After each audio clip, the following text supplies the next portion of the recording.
My name is Joy. I work in the human resource department at a company where my father is the CEO.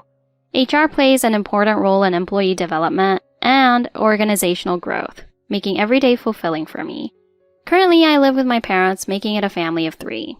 I have a brother, Caleb, but he's busy traveling overseas for work, so I haven't seen him in a while. My father, Joseph, is a watch collector. He collects attractive watches from all around the world and has a dedicated room for them at home. Today, he promised to show me his latest collection in his watch room. Here it is. This is the new watch I've added to my collection. Isn't it great? My father smiled with pride as he showcased the latest addition to his collection. Wow, it's really beautiful. Where did you get this one from? This is a special edition handcrafted by a unique artisan from Zune. Zune? I've never heard of it. It's a small island nation where small craftsmen make these watches by hand. That's amazing. Look at how smoothly the hands move. It's like you can almost hear the passage of time. It is really wonderful. My father spends his day in his watch room admiring and maintaining his collection. Dad, you really love watches, don't you? Yes. Don't you feel the importance of time when you look at a watch? Life is the same way. We have to cherish each passing moment. Time doesn't wait for us. You always say the best things, Dad. A watch isn't just a tool, it's a partner in life. When you have a good watch, you view the time differently. Is that so? Exactly. How about we all go look for watches next holiday? Sounds great. Let's go to your recommended store, Dad. Alright, let's go find some nice watches. I hope we find something good. So we decided to go watch shopping as a family on the next holiday. On that holiday morning, we headed to a luxury watch store. It's a store my father has known for a long time, but hasn't visited recently. As we arrived at the store, Welcome. A male clerk greeted us as we opened the door. He paused for a moment, sizing us up from head to toe. What's the matter? Sorry, I don't think we can help you. This is a luxury watch store. The clerk, named Ken, said this to us. Excuse me, what do you mean by that? We came here to buy a watch. Oh no, you're misunderstanding. We're a high-end watch store, not just any watch shop. The watches here range from thousands to tens of thousands of dollars. I doubt you can even afford $1,000. My family calmly replied to Ken. So what? Just because they're expensive doesn't mean we shouldn't even look at them. Well, having people like you here to check doesn't help. You can't buy them anyway, so it's just a waste of time. What is wrong with this clerk? I couldn't hide my frustration as I spoke to Ken. You're really rude, you know. I can't believe how rude this clerk is acting. Sure, we're dressed casually today, but it's not like we're wearing anything inappropriate. Our family loves a casual style, but we know how to dress for the occasion. Our customers are always elegantly dressed celebrities. It's really annoying when poor people come in just to check. What are you saying? Does this store choose its customer based on clothing? Yes, exactly. We can tell by just looking at your outfit. The products here won't meet your needs, so I suggest you find another store. How displeasing. Then my father showed Ken the watch on his wrist. I'm wearing my favorite watch today, the one I bought from this store. Do you realize this watch is from here? I can't believe such a cheap-looking watch is one of our products. You probably got it from a bargain bin. Ken took my father's watch and handled it roughly while saying that. Hey, can't you recognize the value of this watch? Poor people shouldn't show off their cheap possessions. Looks like we can't have a proper conversation with you. You're the one who's not making sense. Why don't you just leave already? Poverty is transferable. When I looked at my father, he appeared calm, but I could tell he was filled with anger. However, Ken didn't notice and continued to speak nonsense. Alright, just leave. We're closing for the day. Please leave the store. Ken tried to push us out of the door and lock it behind us. I grabbed the door firmly and responded. Closing for the day? It's still morning. I said we're done serving poor people. We can't waste time on you. We have a VIP coming soon. Are you saying we're an obstacle because a VIP is coming? That's exactly it. Listen, we're not poor at all. In fact, my father is the CEO of a major company, the Joseph Group. He even knows the owner of the store personally, so he decided to contact him directly. My father began making a phone call right there. Hello? We're being treated horribly at your store right now. Ken, not knowing who my father was talking to, maintained a proud expression. Hurry up and leave, you poor people. While Ken kept speaking nonsense, my father continued on the phone. There's a clerk named Ken who's not making any sense. Can you come over? I'll explain everything in detail when you get here. According to my father, the owner, Mr. Joel, promised to come right away. Despite this, Ken remained unaware and kept saying, Seriously, you guys are lowering the store's reputation and mine too. I have to attend to the VIP soon. I don't have time to deal with the complaints of poor people. We just came to see some watches. Please, let us into the store. As I tried to enter, Ken blocked me. If you try to enter, I'll call the police. We were stuck in a dead end for a few minutes until Mr. Joel, the owner, rushed in. Mr. Joseph, I apologize for keeping you waiting. Owner? Why is the owner here? Mr. Joel shot a sharp look at Ken. What on earth is going on here? I mean, this poor family was trying to force their way into the store, so I stopped them. What are you talking about? Oh, I sincerely apologize. I don't know how to express my regret to the members of your group for this kind of rude behavior. Oh, the Joseph group? You mean that? Yes, Mr. Joseph is the head of the Joseph group. And this is his wife and daughter. Oh, but their clothes. Our family just likes wearing comfortable, easy-to-move-in clothes. Ken turned pale and began to tremble. At that moment, the door opened again. It seemed like the VIP we were waiting for had arrived, and Ken quickly moved to greet them. Welcome, Mr. Caleb. We've been expecting you. However, the VIP ignored Ken and headed straight for us. Hey everyone, sorry to keep you waiting. Now that I'm here, you can relax. The VIP who arrived was none other than my younger brother, Caleb. I have some important business today, and I thought I'd stop by. I heard what happened. Caleb turned to Ken with a cold smile. Hey, Mr. Ken. I heard you've been treating my dad pretty badly. Wow, Caleb. You're really rhyming in English. And you even insulted his watch, didn't you? Ken stood there trembling, unable to say a word. Caleb, you know as well as I do that this watch is incredibly valuable. That's right.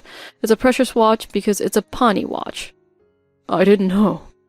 This is one of our 6 Watch Collectors Club, or rather our Special Watch Galaxy Club's ultra-premium pieces. It's not something you can easily get your hands on. You said you liked watches, but you didn't know this one? No, I mean... The price or fame of a watch doesn't matter. What matters is your attitude toward customers who love watches. I can't recommend a store with clerks like you to members of the Special Watch Galaxy Club. That's true. Or to the Pawnee Group. That would be a huge problem for us. Without recommendations from people like Mr. Joseph, our small store can't survive. I sincerely apologize. We'll make improvements immediately so the members can be rest assured. Okay, then we need to refresh the store's service first. Yes, you're absolutely right. Mr. Joseph, I am truly sorry for the employees' rude behavior. We will ensure this does not happen again. Oh, I have a good idea. It seems Caleb thought of something.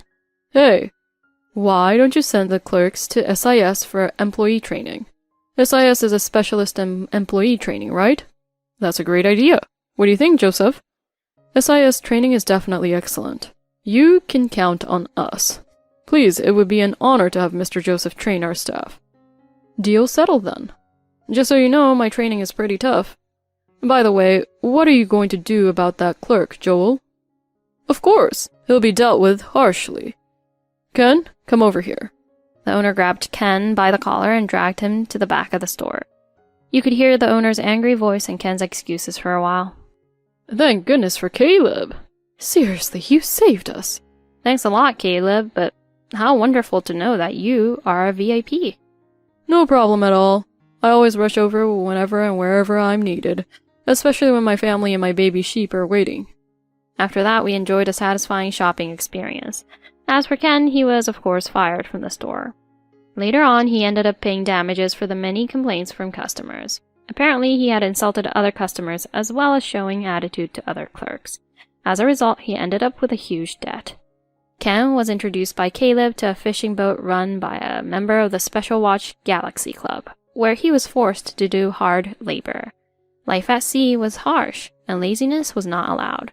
He worked from early morning until late at night with no time to sleep, fighting fatigue every day.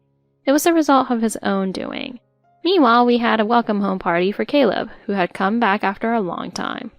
So, when did you get back to USA, Caleb? Yesterday. You have a big news? That's right. I recently got a new position. Oh, really? I've become an executive director at a watch company. Which company? Zune's company. Wow, Zune? Oh yes, I know them well. That's really amazing. Congratulations, Caleb. Thank you. With Zune watches, Joel and I are business partners too. I see, so that's why you're a VIP. Yes, I plan to introduce many more Zune watches in the future. That's awesome. It will be a busy year for small craftsmen too. Well then, let's toast with our traditional homemade pudding to celebrate Caleb's success and the prosperity of the Joseph family. Wow, homemade pudding. For the prosperity of the Joseph family and Caleb's success, cheers. Cheers! Let's continue to work together as a family. Thank you for watching. What kind of adventure will the Joseph family have next? Stay tuned to find out. Hey, you don't need to visit Matthew in the hospital. Huh? Poor guy. Apparently the brakes on his car failed and he ran a red light. He has many fractures in both legs. He probably won't ever walk properly again. Well, it might be your fault, you know? You're the daughter-in-law, yet you talk back to us. I'm sure you brought this bad luck upon him. But Matthew is at home. I'm Megan. I've been married to my husband Mike for 20 years. I'm a working mom. How have you been lately, Mom? Oh, ever since your dad passed away, I just haven't felt like doing anything. Oh, I see. My father-in-law recently passed away suddenly from an illness, and since then, my mother has been completely hopeless. So, to her helper, we decided to move in with my in-laws. Thank you, Megan, for living here with me. No problem, Mom. You don't have to worry about rent or anything. Just take it easy and think of this place as your home. Thank you so much. Previously, we were living in an apartment, but our only son, Matthew, graduated from high school and got a job, so he moved out. The place felt too big for just the two of us. Living with my mother-in-law had been peaceful and without any issues until now. I'm home! Oh, you're back. Why are you getting home so late? Oh, I'm sorry. I had to stay late at work. That is what you always say. Is it really true? Her sudden question caught me off guard. Anyway, as the daughter-in-law, your job is to take care of the house. Mike had to settle for a microwave dinner tonight. But... No buts. When it was just the two of you, Mike understood your work situation and never complained when you couldn't do the house chores. This is unbelievable. So how long are you planning on working? Well, I like my job, and as long as I'm physically able to... Stop it already! Are you trying to ruin this family? What kind of job do you even have? I'm a sales representative for an insurance company. Selling intangible things like that? Why bother? Quit that job right now and stay at home. Don't you understand that at your age? Even if I argue, my mother-in-law insists on me quitting my job. Besides, why do you need to come home so late? It's busy season. Is that so? You're probably seeing another man outside. That's not the case. Maybe you're hitting the nail on the head. That's not true. Hey, Mom, what's going on? In the end, this argument was intervened by Mike and ended. Mom went back to her room looking dissatisfied. By the way, Megan, how long do you plan to stay here rent-free? But didn't you say we could stay here without paying rent? So you're planning to stay here for free? You really have some audacity. She's trying to get back on our original agreement without any hesitation. I can't believe she's acting like this. My father-in-law left her an inheritance when he passed, so there's no way she's really hurting for money. Are you really that desperate for money? You moved into our house because you said your old place was inconvenient. Now you won't even pay rent? You're such a terrible daughter-in-law. Her intolerable behavior was too much, so I finally decided to defend for myself. You said it yourself, Mom. You told us we could stay here without paying rent. If you're going to deny your word, then we'll move out. What did you say? You're just a woman. How dare you talk back to me? Once again, it was Mike who stepped in to stop the argument. We finally resolved the issue by giving Mom some money to keep her happy. I wasn't satisfied with the situation, but at least she stopped demanding rent. However, just when things started to settle down, another problem cropped up. What's wrong, Naomi? My husband cheated on me, so I decided to bring Jude here. Mike's sister Naomi, who is my sister-in-law, showed up at the house with her son Jude. Oh, that's really rough. I'm sorry to hear that. So who's this lady? Don't you remember Aunt Megan? You've met her a few times before. Nope. Why is she here depending on the family? Isn't this house crowded enough already? Jude had all the signs of a rebellious teenager with no manners. Thankfully, he was usually out with his troublemaker friends, so he didn't bother us much. Naomi, on the other hand, was another story. One day I realized my watch was missing. I've been forgetting things a lot lately, so I thought maybe I left it at work. Just as I was about to head out, Naomi came back home after being out all night. Good morning, Naomi. Out pretty late, huh? How is it your business, outsider? Wait a minute, is that my watch? Naomi was wearing the watch I always wear. Hey, why are you wearing my watch? Oh, relax. It was just lying around. You've got such a gloomy look, but you wear nice stuff. That's not the point.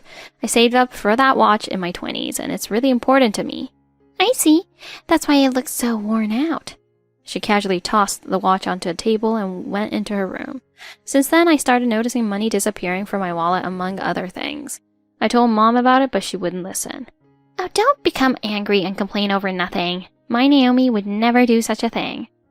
I ended up bringing a small safe into the house to store my valuables, but it was a problem to unlock it every time I needed something from my wallet. What?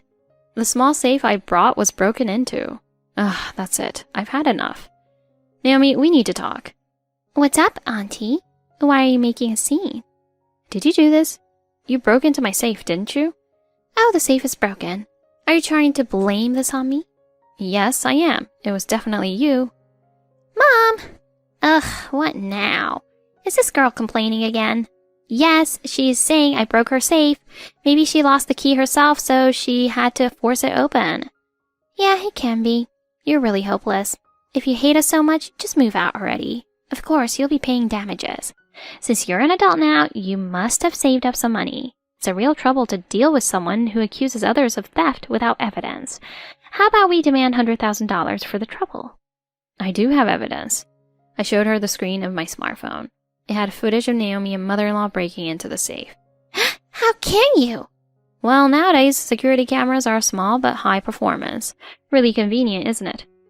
Now, how about you return the watch you stole from me?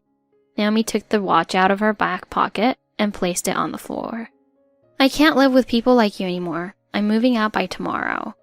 How dare you? You're just a daughter-in-law. How can you act so high and mighty? Leaving the annoying mother-in-law behind, I left the house. The next day, a car with a red license plate pulled up in front of my former home.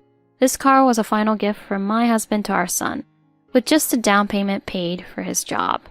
My husband and I returned to my parents' house with the car, and for a while, we used it to help move into my parents' home.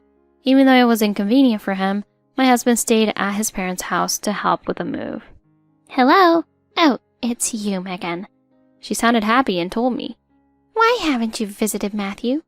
Poor guy. Apparently the brakes on his car failed and he ran a red light. He has many fractures in both legs. He probably won't ever walk properly again. Well, it might be your fault, you know. You're the daughter-in-law, and yet you talk back to us. I'm sure you brought this bad luck upon him. Seems like you got what you deserved. But he's here at home, though. Oh, stop with the bad jokes. I'm hanging up now. What's going on, Mom? Nothing. Hey, Megan. I was confused as Mike rushed into the house. What happened? Something terrible has happened. Naomi and Jude's car got into an accident. They're at the hospital near the station. We need to go now. Okay, let's go. Despite my confusion, I headed to the hospital. When I entered the room, Jude and Naomi were lying in bed. Both of their legs were wrapped in bandages, but they seemed to be conscious. Thank goodness their lives were saved. What happened? We were driving together and suddenly the brakes failed. We ran into a red light and then a truck crashed into us. The truck driver is fine, but look at us. I think I'll never walk properly again, and Jude will need rehabilitation for a while. I see. Why did this happen? Why did the brakes fail completely? I'm going to sue the maintenance company. I'll get $1 million, or even $10 million from them. Please, calm down. Naomi, usually so proud and arrogant, was now completely pessimistic and depressed. Didn't you notice that the brakes weren't working? Didn't you step on them even once before the accident? The accident site is reportedly 1 kilometer away from home. Well, I guess I was also careless too. Naomi dodged the question with an unclear answer. At the end of the room, my mother-in-law was pale and trembling. Mom, are you okay? Ah! My mother-in-law was staring into space, trembling uncontrollably. Mom, do you have any idea why this happened? Mike then spoke coldly. What? Don't shout on me. I have no idea. Mother-in-law answers in a voice that sounds like she's about to cry. Well then, we'll check the dash cam footage now.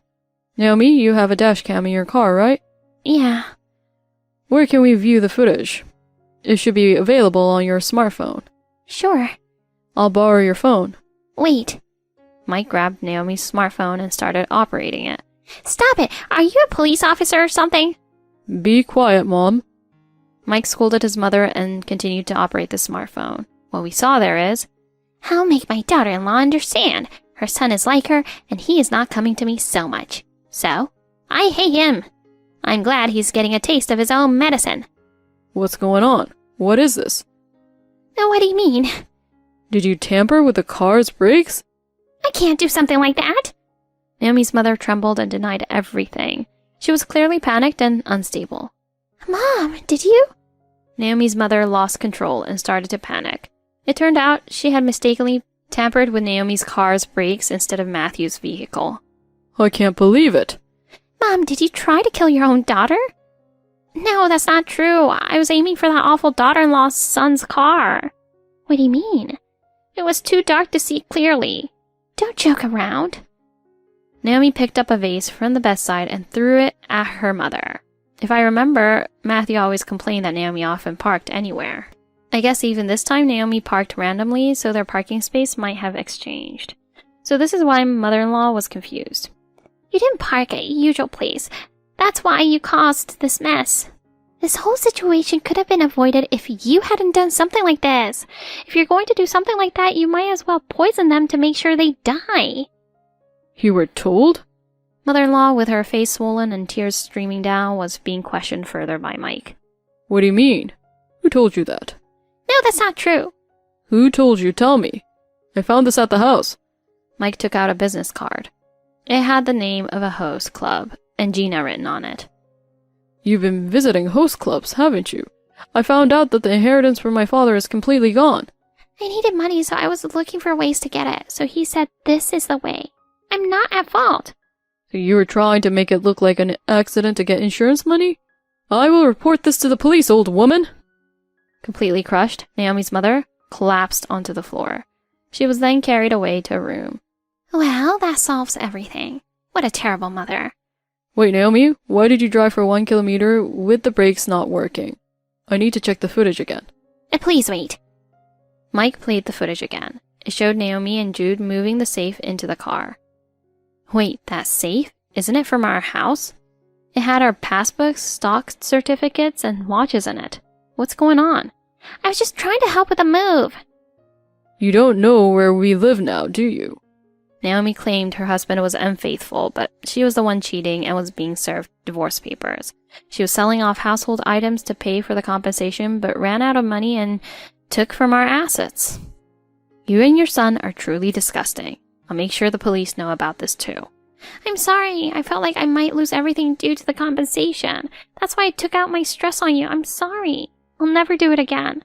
Look, I've been punished with this body. I cannot walk permanently. Don't you feel sorry for me? Help me. I'll listen to everything you say from now on. We're family, right? Tell the police the same thing when they come. Then make sure to stay in house together with your son, this disgusting mom and son. Ignoring Naomi's crying and pleading, we left the hospital room. Am I dying like this here? I cannot forgive them. Naomi's mother was arrested for attempted murder. Despite being 75 years old, she was sentenced to life imprisonment due to her severe crimes. She spent her days crying in prison, vowing revenge on us, but it would never come to pass. Mom, I'm hungry. Take care of it yourself. Naomi and Jude now live in a rundown apartment on the outskirts of town. Naomi is unable to walk and Jude is in a depressed state due to his injuries. He is growing weaker by the day. As he is naive, he cannot even rely on government assistance. Alright, let's drive. Be sure to drive safely. This incident strengthened the bond within our family. Recently, we enjoyed a day trip together driven by Matthew. Our family's bond will remain unbroken forever.